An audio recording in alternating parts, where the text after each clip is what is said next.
Ons is besig met 'n reeks. Die tweede deel van die reeks hoe om effektief te bid vir die redding van my geliefdes. Dit is so geweldig dat ons sal weet hoe om te bid vir ons geliefdes, veral dat hulle gered sal word en saam met ons hemel toe sal gaan. Nou, die Bybel sê in die boek van Jakobus 4 vers 2, julle het nie, omdat julle nie bid nie. So, dit sê dus vir ons, dat indien ons iets wil sien gebeur, of iets wil verkry, moet ons 'n effektiewe gebedslewe hê. Indien ek my gebedslewe verwaarloos, indien ek my gebedslewe agterweë laat, of indien ek glad nie bid nie, dan sê hierdie skrif baie duidelik vir ons, kan ek niks verwag of verkry van die Here nie. Dan gaan hy verder, hy sê Jakobus 4 vers 3, julle bid en julle ontvang nie, omdat julle verkeerd bid. So dit lyk dus asof die Bybel hier sê, daar is 'n regte manier van bid, en daar is ook 'n verkeerde manier van bid, 'n regte manier wat my gebede kragtig maak, effektief maak, wat maak dat ek verhoor word, en dat ek kry waarvoor ek bid. Verkeerde manier, wat maak dat my gebed nie verhoor word, en dat ek nie kry waarvoor ek bid nie. Nou sê Jakobus verder, Jakobus 4 vers 3, sê julle bid en julle ontvang nie, omdat julle verkeerd bid, om dit in julle welliste deur te bring. Nou, in ons moderne tyd is die woord welliste baie negatiewe woord in ons taal vandag. En welliste skep by ons hierdie beeld van seksuele perversie, van liste. Wel, seksuele liste. Maar die Griekse woord wat hier gebruik word, het 'n heel ander betekenis. Die Griekse woord wat hier gebruik word, het die betekenis van selfsugtige begeertes. Begeertes wat dikwels sondig en geestelik gerig is. Dinge wat net op my persoonlike plesier en bevrediging gerig is, sonder dat dit die wil van God in ag neem om ander mense wat rondom my is. Die Griekse woord wat gebruik word is hedonei. En van hierdie woord kom ook die woord hedonisme. Ek weet nie of dit beteken nie, maar hedonisme is 'n leefwyse wat mense net op vreeslike plesier gefokus is. Baie lelike leefwyse. So eintlik sê die skrif, julle bid en julle ontvang nie, omdat julle verkeerd bid, om dit in julle vleeslike begeertes en plesiere deur te bring. Terwyl jy nie fokus op die hart en op die wil van die Here God nie. Nou, kom ons kyk so 'n bietjie, wat sê ander vertalings? Die Afrikaanse nuwe vertaling sê, as julle bid, ontvang julle nie, omdat julle verkeerd bid. Julle wil net julle selfsugtige begeertes bevredig. Die nuwe lewende vertaling sê, selfs wanneer julle vra, kry julle nie, omdat julle motiewe verkeerd is. Julle wil goed hê, net om dit self te geniet.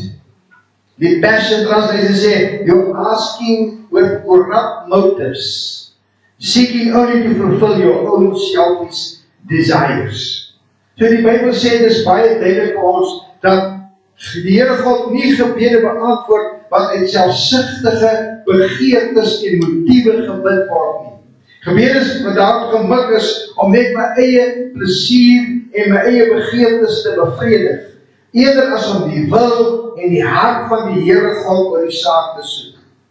Nou kom Johannes in sy eerste brief en hy sê, 1 Johannes 5 vers 14, en dit is die vrymoedigheid wat ons teenoor hom het, dat hy ons verhoor as ons iets vra volgens sy wil. Die Passion Translation sê, since we have this confidence, we can also have great boldness before him, for if we present our any request agreeable to his will, he will hear us. Now, the Living Bible says, he will listen to us whenever we ask him for anything in line with his will. So die Here God verhoor ons gebede, as ons in lyn met sy woord bid, volgens sy wil bid, in lyn met sy wil, So dit moet my begeerte wees, my hartsbegeerte, my passie, om die wil van die Here te soek en te ontdek in my gebedslewe, in alles, in elke aspek, in elke area, in elke opsig van my lewe, en veral as ons bid vir die redding van ons geliefdes. Nou kom Paulus en hy sê die volgende, in 1 Timoteus hoofstuk 2 vers 1 tot 2. Hy sê in die eerste plek, vermaan ek dan, dat smekinge, gebede, voorbeders, danksegging gedoen word vir alle mense, vir konings en almal wat hooggeplaas is, sodat ons 'n rustige en stil lewe kan lei in alle godsvrug en waardigheid. So Paulus kom en hy plaas my gebedslewe in die eerste plek. Dis die belangrikste ding om die lewe is dat ek sal bid. En hy vermaan ons om te bid met smekinge, met gebede, met voorbedes, met ander intersessie en danksegging. En hy sê vir alle mense. Ek kan niemand uitsluit nie. Vir konings. Met ander woorde, vir mense wat in regeringsposisies sit, regerings en regeringsbeamptes, wat ons land regeer. En vir hooggeplaastes.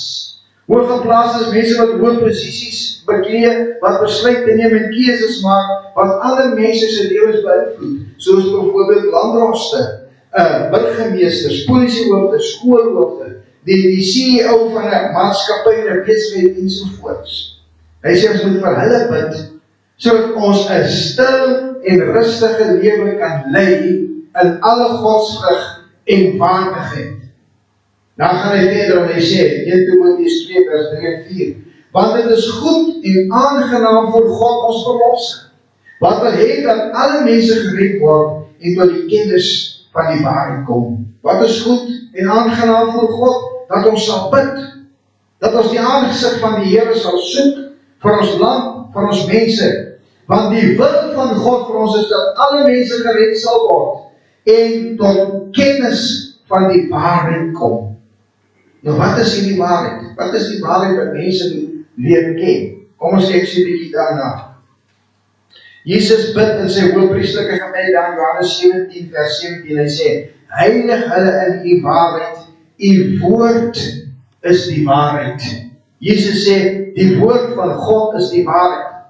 Ons lees in die Psalms 119 vers 160, die hele inhoud van u woord is waarheid. Die hele inhoud van u woord is waarheid. En al u regverdige verordeninge is tot in ewigheid. So die woord van God, aangeteken by ons vandag in die Bybel, is geheel en al die waarheid, want is deur die Heilige Gees ingegee en deur die Heilige Gees geïnspireer. So wat moet ons smeekbede wees? Dat alle mense, konings en hooggeplaastes en veral ons geliefdes, die waarheid van God se woord sal ontdek en sal verstaan, om het so deel te maak van hulle lewe en hulle leefwyse. Nou kom die Here Jesus, en hy sê ook in Johannes 18 vers 36 tot 37, Jesus antwoord vir Pilatus, my koninkryk is nie van hierdie wêreld nie. As my koninkryk van hierdie wêreld was, sou my dienaars geveg het dat dit aan die Jode oorgelewer word nie. Maar nou is my koninkryk nie van hierdie. Waar is Jesus se koninkryk? Sy hemel is in die hemel, net en in ons harte. Dis waar hy koning is. Pilatus sê toe vir hom, is u dan tog 'n koning? Jesus antwoord, u sê dat ek 'n koning is. En dan ek sê hy vir hom, ek is 'n koning, maar ek het nie 'n koninkryk op hierdie aarde nie. Hiervoor is ek gebore, hiervoor het ek in die wêreld gekom, om vir die waarheid te getuig. Elkeen wat in die waarheid is, luister na my stem. En die Passion Translation sê, Jesus said, I was born a king, and I've come into this world to prove what truth really is. And everyone who loves the truth will receive my words. So Jesus verklaar dat hy 'n koning is van 'n onwankelbare koninkryk, die koninkryk van God, die koninkryk van die hemele, en dat die mense wat deel is van sy koninkryk, mense van die waarheid is, mense wat luister na sy stem, mense wat sy woord ontvang en inplant in hulle harte. Daarom moet ons bid, dat alle mense en konings en hooggeplaastes, veral ons geliefdes, die waarheid van die Here van sy heerskappy, sy koningskap sal ervaar en sal beleef, dat ons sal buig onder Jesus Christus se heerskappy en regeringsskap, en aan hom, aan sy stem en aan sy woord as koning en Here gehoorsaam sal word, sodat sy waarheid sal begin deurbreek in hulle lewens. Dan sê Paulus in Efesiërs 4 vers 20 tot 24, maar julle het Christus nie so leer ken nie, as julle ten minste van hom gehoor het, en hom onderrig is soos die waarheid is in Jesus. Dan staat dubbelpunt, sien jy dit? So hy verduidelik nou wat is die waarheid in Jesus. Dat julle wat die vorige lewens waarin betrek, die ou mens moet aflê, wat die begeerlikheid julle van die verleiding ten gronde gaan, en dat julle vernuwe word in die gees in julle gemoed, en julle met nuwe mense bekleed wat na God geskape is, in ware geregtigheid en heiligheid. The Passion Translation sê, but this is not the way of life that Christ has unfolded within you. If you have really experienced the Anointed One, that's Jesus, and heard His truth, it will be seen in your life. For we know that the ultimate reality is embodied in Jesus. And He has taught you to let go of the lifestyle of the ancient man. The old self-life was corrupted by sinful and deceitful desires that springs from delusions. Now it's time to be made new by every revelation that is being given to you, and to be transformed as you embrace the glorious Christ within, Christus binne in my, as your new life, and live in union with Him. For God has recreated you all over again in His perfect righteousness, and you now belong to Him in the realm of true holiness. So die waarheid in Christus is dat ons deel is van die nuwe skepping in Christus Jesus. Wedergebore deur hom, deur sy gees, as 'n nuwe mens in Christus Jesus. 'n Nuwe mens wat getuig en weet en verklaar dat die Here Jesus binne in my woon. Wat kan sê ek is na God geskaap en in die beeld van God, as 'n wedergebore mens in ware geregtigheid en in ware heiligheid. Nou geregtigheid beteken om reg te lewe volgens die Here God se standaarde. Om reg te wees in my verhouding met die Here God en met sy mense. Ware geregtigheid deel op iets wat reg is, wat waar is, nie wat oppervlakkig is of skynheilig is nie. Heiligheid beteken om afgesonder te wees vir die Here God. 'n lewe wat rein is, 'n lewe wat toegewy is, wat nie aanhou om in sonde te leef nie. 'n lewe van heiligmaking. En dit is nie net gemik op die uiterlike gedrag en sienswyse nie, maar dit is 'n innerlike hartsgesindheid wat op die Here God gerig is. Daarom bid ons dat alle mense en konings en hooggeplaastes en vir al ons geliefdes, dat hulle die wedergeboorte deelagtig sal word. Dat hulle die waarheid in Christus sal ontdek en sal beleef. Christus wat in ons wil woon en sy Heilige Gees wat ons in hierdie nuwe lewe belei en leer onderrig, om in ware geregtigheid en in ware heiligheid voor die Here God te wandel en te leef. Met ander woorde, om innerlik en uiterlik soos die Here Jesus te wees, in reinheid en geregtigheid te lewe, in 'n leefstyl toegewyd aan hom. So dis wat in ons hart moet lewe, wanneer ons bid vir mense, dat hulle die kennis van die waarheid sal ontvang. Nou goed, kom ons kyk nou na goddelike beginsels, ek wil graag daarmee begin, wat verseker dat my gebede vir die redding van my geliefdes verhoor gaan word. Ons gaan vandag na die eerste 2 beginsels kyk. Nommer 1, baie belangrik, ek moet seker maak en verseker wees dat ek in 'n intieme en innige verhouding met die Here God is. Dat ek in 'n lewe van ware heiligmaking en ware geregtigheid lewe. My lewe moet die vrug dra dat die Here Jesus binne in my woon. Dat die Heilige Gees my elke dag leer en onderrig en lei in alles. Nou die Bybel sê uitdruklik dat ons is deur die Here God geroep tot gemeenskap met hom. 1 Korintiërs 1 vers 9 sê, God is getrou, deur wie hulle geroep is tot die gemeenskap met sy Seun Jesus Christus, ons Here. So ons moet vandag besef, mense, ons is geroep deur die Here God om in 'n verhouding te staan. 'n Innige en intieme verhouding en gemeenskap met die Here Jesus Christus, saam met hom te leef en saam met hom te wandel, sodat sy vrug in ons na vore kan kom. Nou gaan die Bybel verder, en hy sê in Johannes 9 vers 31, hy sê, en ons weet dat God nie sondaars verhoor nie. God verhoor nie sondaars nie. Maar as iemand godvreesend is, en sy wil doen, die verhoor hy. Die Passion Translation sê, we know that God doesn't listen to sinners, but only to godly people who do His will. 'n goddelose en 'n sondaar wat sonder Christus is, sy gebede word nie deur God verhoor nie. En as jy met sonde in jou lewe besig is, jy weet, jou gebede is vrugteloos.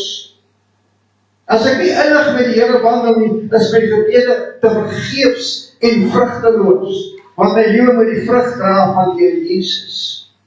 In alles. Spreuke 15 vers 9 sê, die Here is ver van die goddelose, maar die gebed van die regverdige hoor hy. Die gebed van die regverdige, die hoor hy. Wanneer ek in regverdigheid voor hom staan, is sy ore gerig op my gebed. Petrus sê in 1 Petrus 3 vers 12, want die oë van die Here is op die regverdiges en sy ore tot hulle gebed. Maar die aangesig van die Here is teen die kwaaddoeners. Moet nooit dat die aangesig van die Here nie toe kom nie. Sê omdat jy nie doen wat regverdig is nie. God se oë is op die regverdiges. Sy ore is op hulle gebed. Daarom moet ek seker maak dat my verhouding met die Here God reg is, dat ek in geregtigheid wandel in reg en in heiligheid, sodat ek kan weet wanneer ek bid, dan hoor hy en verhoor hy my gebede. Nou wil ek iets baie belangriks nog sê. Luister mooi, Petrus sê, luister mooi, 1 Petrus 3 vers 7. Hy sê, net so met julle manne, verstandig, met julle vroue, met hulle, dis vroue, saamlewe en aan die vroulike geslag as die swakkere eer bewys, omdat julle ook mede-erfgename van die genade van die lewe is, sodat julle gebede nie verhinder mag word nie. Geweldig, nee? Die Passion Translation sê, husbands, you in turn must treat your wives with tenderness, viewing them as feminine partners who deserve to be honored, for they are co-heirs with you of the divine grace of life, so that nothing will hinder your prayers. So manne, my verhouding, my gesindheid teenoor my vrou, het 'n groot invloed en effek op my gebede. Dit verhinder my gebede as ek my vrou sleg behandel. Maar nou kan ons dit ook van toepassing maak op die vroue. Nee. 1 Petrus 3 vers 1 dat sê, so net so moet julle vroue aan julle eie mans onderdanig wees, sodat as sommige aan die woord al gehoorsaam as hulle deur die wandel van vroue sonder woorde gebind kan word, as hulle julle reine godvreesende wandel aanskou. Julle versiering moet nie uiterlik wees nie, haarvlegte en omhang van goud en aandryk van klere nie, maar die verborgde mens van die hart is die gees. In 'n onverganklike versiering van 'n sagmoedige en stille gees wat baie kosbaar is voor God. Want so het ook vroeër ook die heilige vrou wat op God gehoop het, hulle self versier en hulle was hulle eie mans onderdanig. So Sarah gehoorsaam was aan Abraham en hom Heer genoem het. Een ding wat ek as my vrou sê, jy moet vir my sê my Heer, as jy so Sarah wil wees. Wie se kinders julle geword het as julle goed doen en geen enkele verskrikking vrees nie.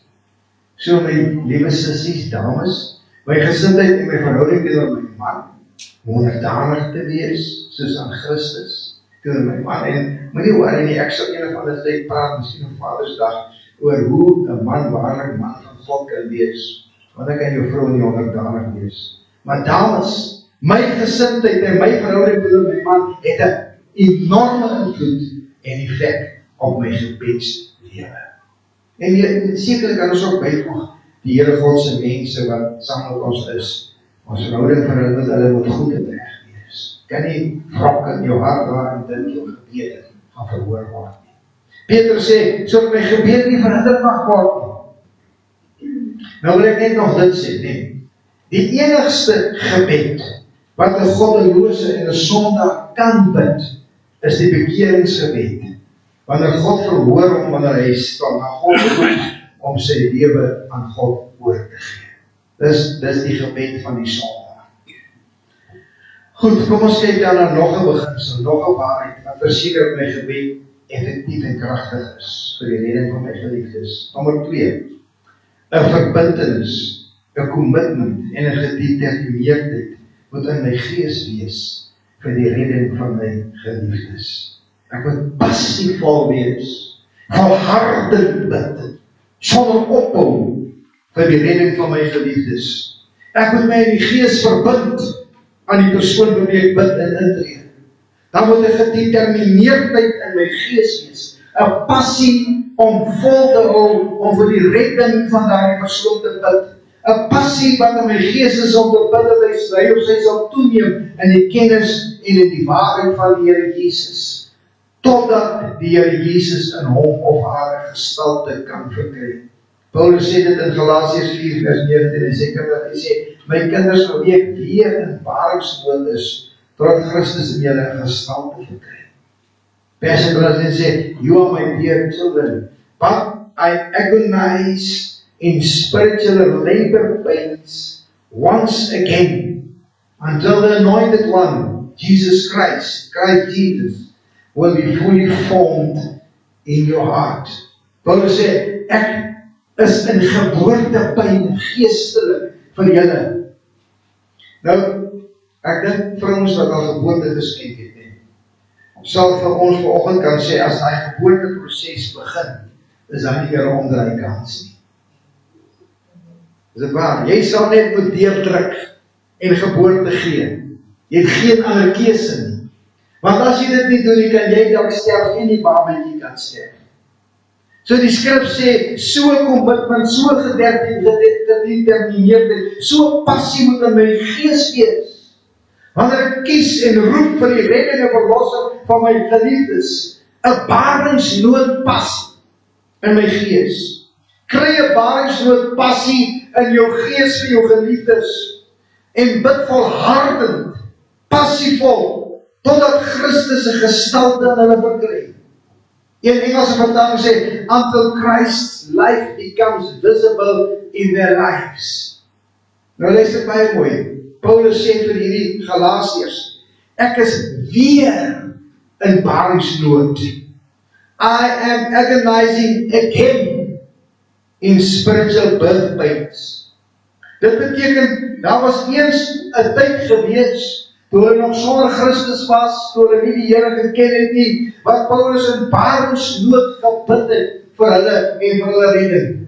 Nou sê hy, weer 'n keer is ek in hierdie passievolle baringsnood gebed, sodat Christus in julle gestalte sal verkry. Dit moet my passie wees. Dit moet my gedetermineerdheid wees. Dit moet my volharding wees om te bid en te bid en te bid vir die redding van my geliefdes. Nou wat is baringsnoodgebed? Baringsnoodgebed is 'n intense en diepe emosionele en dringende vorm van gebed.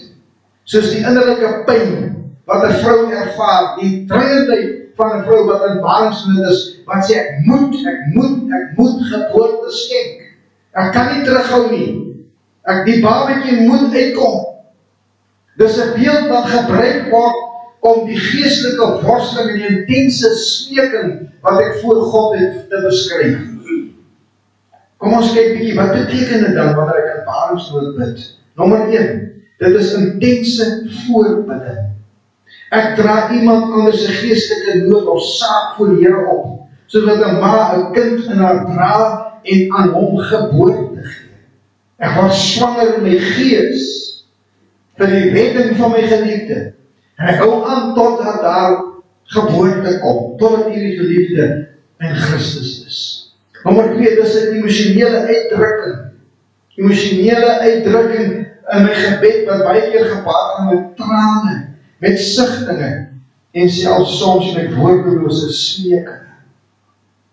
Dit is 'n opofferende gebed. Met ander woorde, ek bid en ek voel die pyn en die las van hierdie persoon, van die situasie waarin hierdie persoon verkeer, vir wie ek bid, as dit my eie pyn en las is. Dit brand in my gees. Dit is volhardende gebed. Ek gee nie op totdat daar 'n geboorte plaasvind in die gees. Totdat daar 'n geestelike deurbraak kom en 'n verandering in die saak, totdat my geliefde deur Jesus vind. Baringsbrood gebed is nie net 'n gebed wat uit my kop uitkom nie, dis gebed wat uit my diepste wese, uit my innerlike mens, uit my binneste, uit my gees en uit my hart voorkom. Dis 'n passievolle gebed wat wil voortbring in die geeswêreld met 'n geboorte, of soos 'n geboorte. En laastens, wanneer ek in tale bid, is dit ook 'n vorm van baringsnoodgebed. Kom ons kyk bietjie Paulus sê in Romeine 8 vers 23, en nie alleen dit nie, maar ons self ook wat die eerstelinge van die gees het, ons sig ook in onsself in afwagting tot die aanneming van kinders, naamlik die verlossing van ons liggaam.